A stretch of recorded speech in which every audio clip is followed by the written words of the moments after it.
Bonjour les amis, alors aujourd'hui il fait beau et je vais préparer de nouveaux semis pour mon potager, débuté en janvier en hiver, on doit le voir un petit peu par là-bas. Pour ce faire j'ai préparé des petits bacs avec déjà de la terre et puis je vais prendre des étiquettes, certes en plastique, on peut le faire avec du bois mais ça a tendance à vite s'effacer et donc je vais déjà préparer mon premier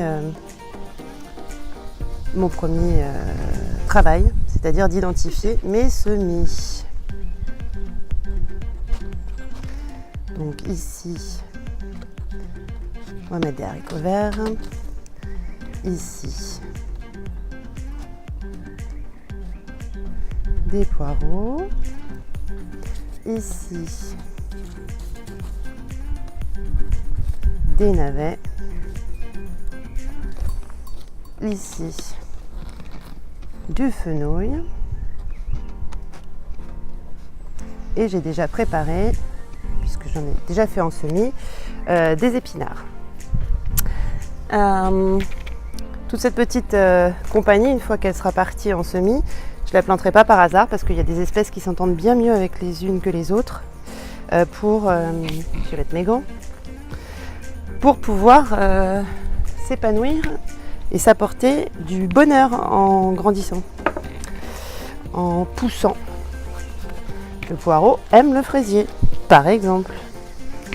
Les oignons sont les copains de presque toutes les plantations. Il ne faut pas hésiter.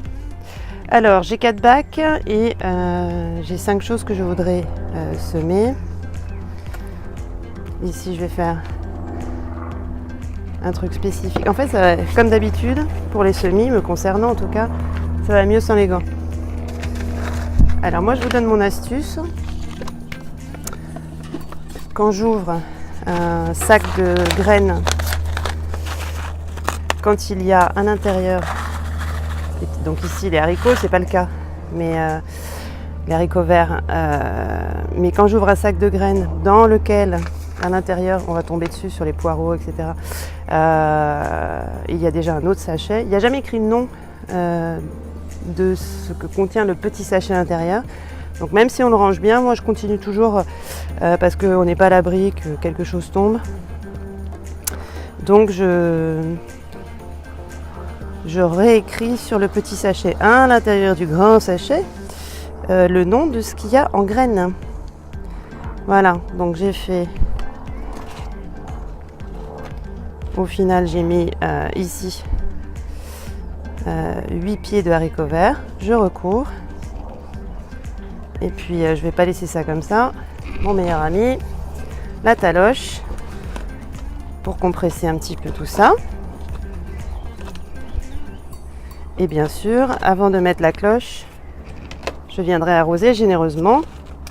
L'humidité sera prisonnière dans le petit bac de rétention d'eau, permettra avec la serre de garder l'humidité tout le temps. Donc hop, pour ne pas m'y perdre, je mets tout de suite mon étiquette et je peux refermer ce paquet. Hop, on va continuer avec nos amis les poireaux.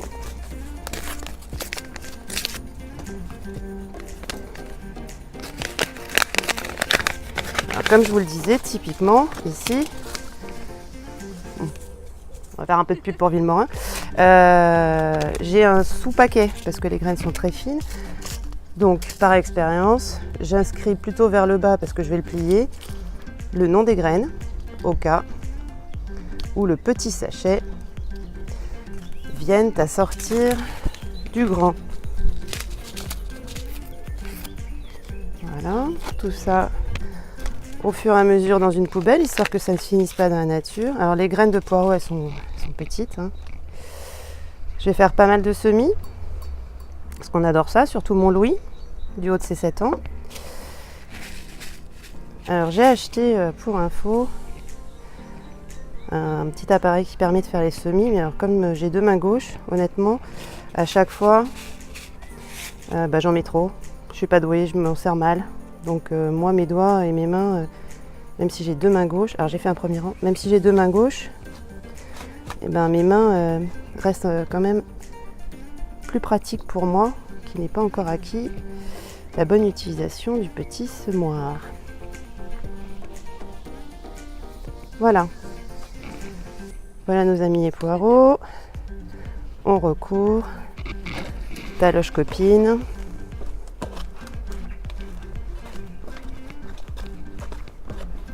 Et j'y mets mon petit panneau. Je referme mon petit sachet face visible et écrit en bas de ce qu'il s'agit. Ça ne m'empêche pas de le remettre dans le sachet qui me permet au passage d'avoir toujours les infos. Je ne suis pas une grande spécialiste pour le moment, les grandes infos sur quand planter, quand semer, bref, et quand récolter. Et je range à l'abri de la lumière et de l'humidité. On va continuer avec des navets.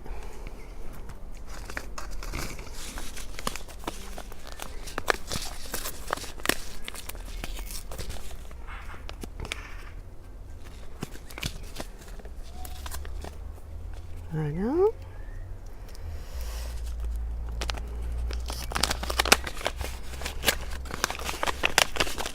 Mon petit sous-sachet sur lequel j'écris en bas de quoi il s'agit.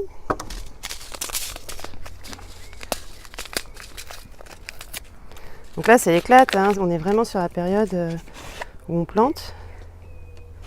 Alors pareil, les navets, nous on adore ça. Que ce soit revenu à la poêle, dans les soupes, dans le couscous et compagnie.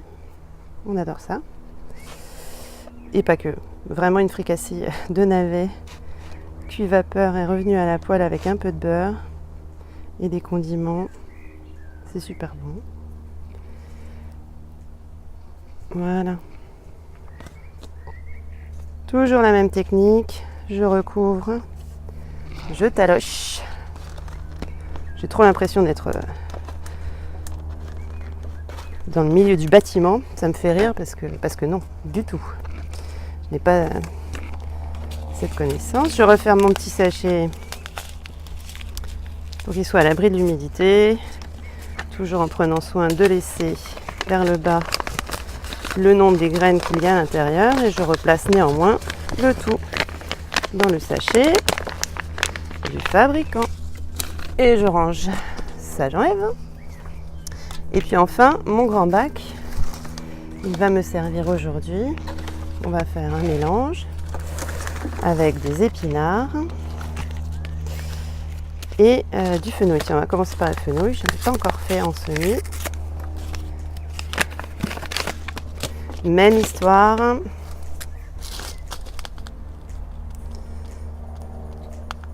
J'écris de quoi il s'agit. Un petit sillon. Ouais, à la main, ça se fait bien. Hein.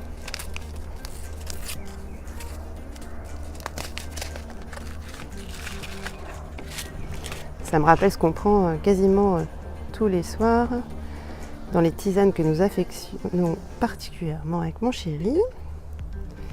Les graines de fenouil. Là, peut-être en avoir beaucoup, mais tout ne va pas forcément prendre. De toute façon, j'éclaircirai quand je planterai en terre. Ça sent bon. Je referme correctement mon petit sachet.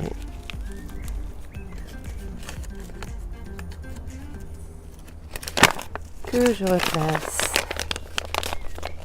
dans le grand. Que je mets à l'abri de l'humidité et de la lumière. Je referme délicatement. Hop. Et puis un nouveau sillon.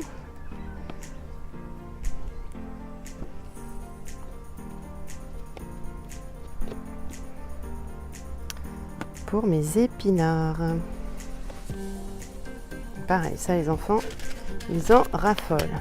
Donc hop. Je place déjà le nom de fenouil. Voilà.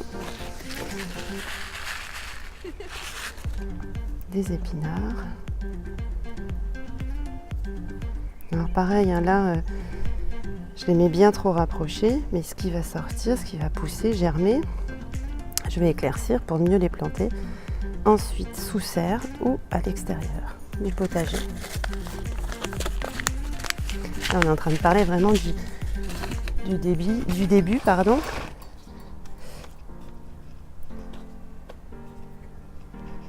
Les petites pousses. Allez, taloche.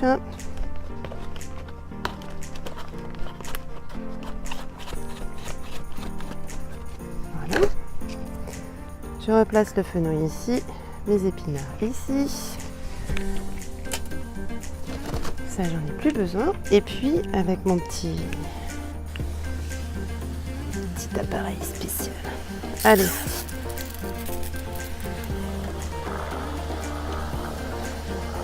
J'arrose généreusement.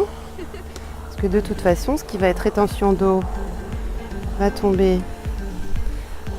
Enfin, l'eau va tomber dans le petit bac de rétention et permettra d'apporter de l'humidité sous cloche. Et de surcroît, je vais installer tout ça dans ma serre, sachant que on est en mars en ce moment, mi-mars, et que régulièrement le matin, quand j'ouvre la serre, je suis entre à minima 20 degrés et je suis montée en début de semaine à 40 degrés. J'ai pris des photos, un taux d'humidité au top. Donc tout ce petit monde travaille très très bien, toujours sur le principe de la permaculture, c'est-à-dire que je n'ai absolument pas touché à la terre, je l'ai enrichi par le dessus, avec du vieux bois, des feuilles, du compost, des vieilles feuilles, hein, une couche de carton préalable pour pareil l'humidité. On a mis un petit peu de terre végétale néanmoins. Et par-dessus, pour préserver et garder l'humidité au maximum, BRF. Et du coup, on est au top. Voilà, c'est fait. C'est arrosé. On va pouvoir mettre sous cloche. Je range mes petits outils précieux. Ça ne sert à rien de faire du bazar. Allez, mes poireaux. Mes haricots verts, mes navets et mes épinards et mon fenouil, mes fenouils. Voilà. On va mettre ça tranquillou à l'intérieur. Je ne sais pas si vous le voyez, mais donc ça commence à bien pousser. Pommes de terre, salade, tomates, carottes, courgettes, oignons, des pois, du persil. Il y a déjà pas mal de petites choses. Mais j'ai tout l'extérieur de la serre qui n'attend que ça, de venir accueillir, quand les températures seront un peu plus clémentes, de venir accueillir de la culture. Donc il fallait préparer les semis, puis à mon avis, je vais en faire encore. Voilà. Puis j'ai envie de fraisier, de framboisier, j'ai envie de plein de trucs, et ça je n'ai pas encore préparé. C'était ma minute, mes quelques minutes semis en hiver. Ah, quoique non, depuis hier, ça y est, nous sommes passés au printemps.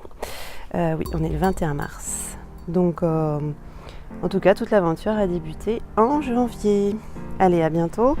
Et puis surtout, amusez-vous bien, vous aussi.